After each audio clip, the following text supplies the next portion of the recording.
Hello' আহি গ'লোঁ এতিয়া আপোনালোকৰ মাজলৈ সুন্দৰ এটা খবৰ দিবলৈ আৰু খবৰটো চাগে কিছুৱে পাইছে আৰু যিসকলে পোৱা নাই যিসকলে মোৰ ভিডিঅ' চাই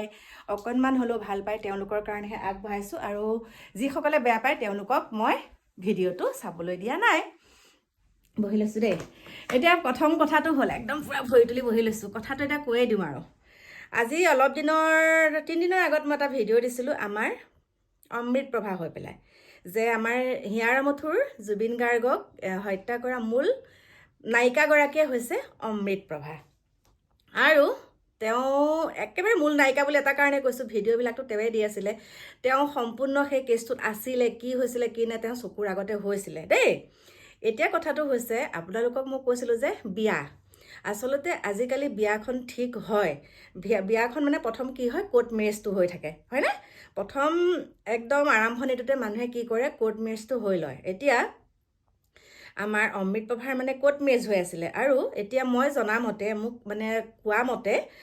যোৱাকালি হাফলং জেললৈ গৈছিলে তেওঁ প্ৰেমিক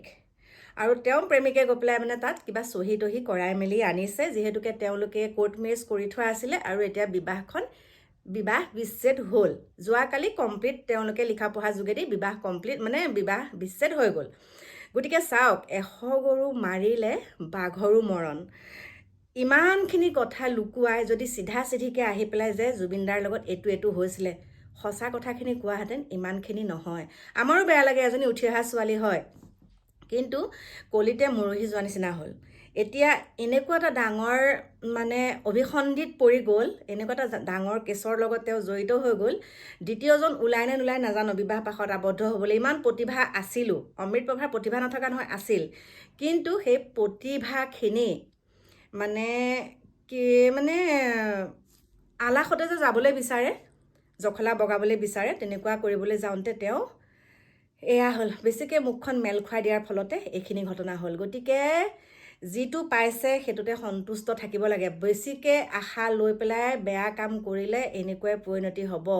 আৰু চাওক যিজন ল'ৰাৰ লগত তেওঁ বিবাহ বিচ্ছেদ এতিয়া হ'ল প্ৰেমিকৰ লগত 9 বছৰ প্ৰেম কৰা আছিলে বোলে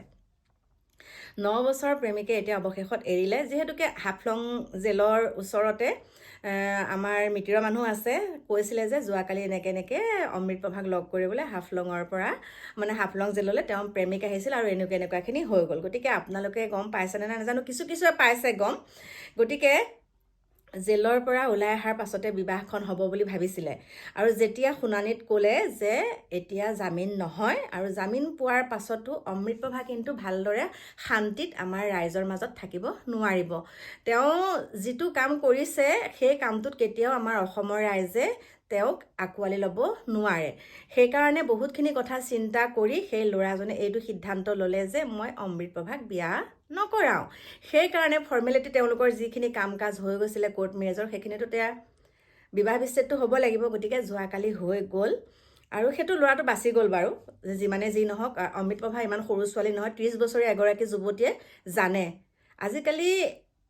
ইমান মানে 30 বছৰীয়া ছোৱালীক ধৰি আচলতে প্ৰাপ্তবয়স্ক বুলিয়ে কয় আৰু আপোনালোকক আগতেও কৈছোঁ 30 বছৰতো মোৰ ল'ৰা ছোৱালী গৈ একেবাৰে ক'বা পালেগৈ আৰু পঢ়া শুনাৰ ক্ষেত্ৰত গতিকে এতিয়া যিটো ঘটনা হৈ গ'ল আমি জাষ্টিচ পাম নে নাপাম নাজানো কিন্তু পাম বুলিতো আশা কৰি আছোঁ কিন্তু যেনেকুৱাখিনি ধৰণৰ ভিডিঅ' কিছুমান পাই আছোঁ এতিয়াতো দেখা পাইছে আপোনালোকে জুবিন ক্ষেত্ৰত কি হ'ল জুবিন ক্ষেত্ৰত গৈ পেলাই আমাৰ সেই এতিয়া দেখোন অসমীয়া যুৱকসকলেহে দেখোন দুষ্কৃতিকাৰী কামবিলাকত দেখোন জড়িত বহুতে আমাৰ মানে ইছলাম ধৰ্মী লোকসকলক জগৰীয়া কৰি ৰাখে হয়নে জগৰীয়া য'তে ত'তে ইছলাম ধৰ্মৰ লোকসকলেহে বোলে বেয়া কামখিনি কৰে কিন্তু এতিয়া জুবিন ক্ষেত্ৰত ক'বলৈ গ'লে প্ৰথমতে কোনোবা এটা চুৰি কাণ্ডত আমাৰ ইছলাম ধৰ্মী লোক এজনে কিবা এটা চুৰি কৰোঁতে একদম বাতৰিত কেনেকুৱা প্ৰচাৰ কৰিছিলে কিন্তু এতিয়া আমাৰ হিন্দু ধৰ্মৰ ল'ৰাটোৱে যেতিয়া সিদিনাখন চুৰি কেছটোত আৰু এতিয়া যিটো আমাৰ হিয়াৰ মথুৰে জিৰণি লোৱা শিলটো টুকুৰা কৰা যিজন ল'ৰা সেইজনতো অসমীয়া ল'ৰাই হয় আৰু মই কৈছোঁ যিজনে এতিয়া শিলৰ মূৰ্তিটো যে শিলৰ যিটো শিল টুকুৰাত আমাৰ হিয়াৰ মথুৰে জিৰণি লৈছিলে সেই শিলৰ শিলটো কেনেকৈ ভাঙি পেলাইছে আৰু যিজনে এতিয়া কথাখিনি কৈ আছে তেওঁ চাবচোন গামোচাত গুচকি পেলাই গামোচাখনৰ ওপৰত বহি পেলাই তেওঁ কথা কোৱাৰ ঢংবিলাকতে গম পোৱা যায় তেওঁ কিমান সঁচা কথা কৈছে আৰু তেওঁ মানে তেওঁ কথাখিনিত আপোনালোকে চাব, তেওঁ গামোচাখন গুচৰি ভৰিয়ে মোহাৰি কৰি তেওঁ কথাখিনি কৈ আছে আৰু কথাখিনি কোৱাত কোনো লিংক নাইকিয়া। গতিকে প্ৰত্যেকটো ক্ষেত্ৰত ইছলামধৰ্মী লোকসকলক জগৰীয়া কৰিলে নহ'ব। আমাৰ অসমীয়াসকলোতো তেনেকুৱা, একাংশ ইছলামধৰ্মী লোকে দুখ কৰে, গোটেইখিনি মানুহৰ বদনাম হয়। ঠিক তেনেকৈ আমাৰ অসমীয়া সমাজতো তেনেকুৱা, এজন দুজনে বেয়া কাম কৰিব, গোটেই অসমীয়া মানুহখিনি বদনাম হয়। গতিকে ইছলামধৰ্মী লোকসকলো যেনেকুৱা, আমাৰ অসমীয়াসকলো তেনেকুৱা, সকলো ভাই ককাই আমি তেনেকৈ মকামিলাকৈ থাকিব লাগিব। এতিয়া যিটো ঘটনা হৈ গ'ল সেইটো সঁচাকৈ গৰিহণাযোগ্য, আৰু সেইজনে আচলতে মদ পানী খাই পেলাই এইবিলাক কৰিছে। আৰু তেওঁ যে কৈ আছে মই সুৰক্ষা দি আছোঁ, আমুক কৰিছোঁ তামুক কৰিছোঁ, শিৱসাগৰৰ পৰা গৈ তেওঁ তাত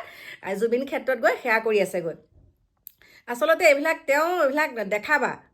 এনেই মানে এইবিলাক দেখাই আছে, চা মই এনেকুৱাখিনি কৰোঁ তেনেকুৱা। আচলতে মদ খাই পেলাই তেওঁ মাতলামি কৰিয়ে ফুৰে তাত। সেইকাৰণে শিৱসাগৰৰ পৰা আহি পেলাই তেওঁ তাত সেইটো মানে এটা বাহানা কৰি পেলাই তেওঁ চা মই জুবিন অনুৰাগী, মই এইটো কৰিছোঁ, এনেই দিনত কিবা এটা কৰে, ৰাতি মদ খাই সেইবিলাক অসভ্যালি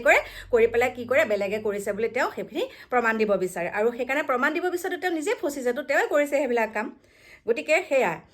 অতি চালাকি গলাই ফাঁচি বুলি কয় যে, ঠিক তেনেকৈ সেয়া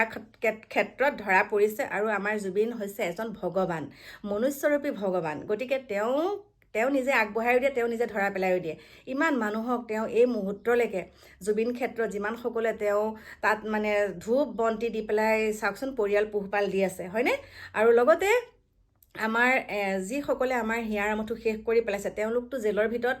একে জ্বলি জ্বলি মৰি আছে। আমি ভাবিছোঁ তেওঁলোক জেলৰ ভিতৰত আমুকৰ আৰামত আছে, হেৰিত আছে। আচলতে চাওক, মুক্ত আকাশৰ তলত জানো ভালকৈ থাকিব পাৰিছে? কেতিয়াও নোৱাৰে, আৰু থাকিব নোৱাৰেও। যিমানকেইটা বাকীকৈ দিন থাকিব, মানে বাকী দিনকেইটা যেতিয়া ওলায়ো আহিব, তেওঁলোকে কিন্তু কেতিয়াও সুৰক্ষিত হৈ থাকিব নোৱাৰে। সেইটো আমাৰ ফালৰ পৰা কৈছোঁ, মোৰ অভিজ্ঞতাৰ ফালৰ পৰা কৈছোঁ, বাকী নাজানো। কাৰণ তেওঁলোকে সদায় তলমূৰ কৰিয়ে থাকিব লাগিব, ভয়কৈ থাকিব লাগিব। এতিয়া চাওক, অমৃত প্ৰভাৰ ক্ষেত্ৰত কোনো এজনী যুৱতী, তাততো বহুত যুৱতী আছিলে, ইয়াতখনত আৰু এগৰাকী যুৱতী আছিলে, সেই যুৱতীগৰাকী কিহৰ কাৰণে এনেকুৱাখিনি কেছত ধৰা নপৰিলে, হয়নে নহয়? অমৃত প্ৰভাই কৰা হয়, 100% অমৃত প্ৰভাৰ গাত দোষ আছে। সেইকাৰণে আজি তিলকে এতিয়া